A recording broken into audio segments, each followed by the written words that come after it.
Hello everyone, it's so important to know what graphics card you have because you need to update your graphics cards always.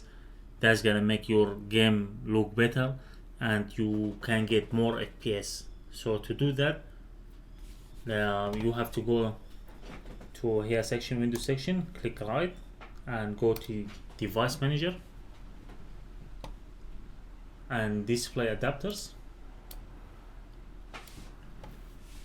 On display adapter you will find what exactly graphics card you have, and to update your graphics card and make sure it's been updated,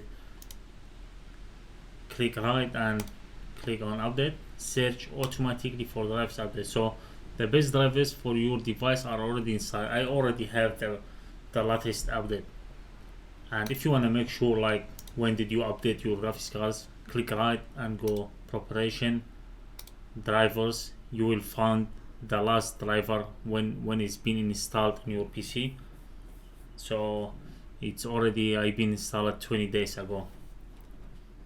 So and if you look right here, you will find your graphics cards have icon here. It's gonna be NVIDIA control panel and NVIDIA GeForce Experience. Even if I click here, I can go to drivers and check for updates. So that's it. Hopefully you enjoyed the video and learned something new. Please help me as well. Hit like button, subscribe the channel. See you in next video.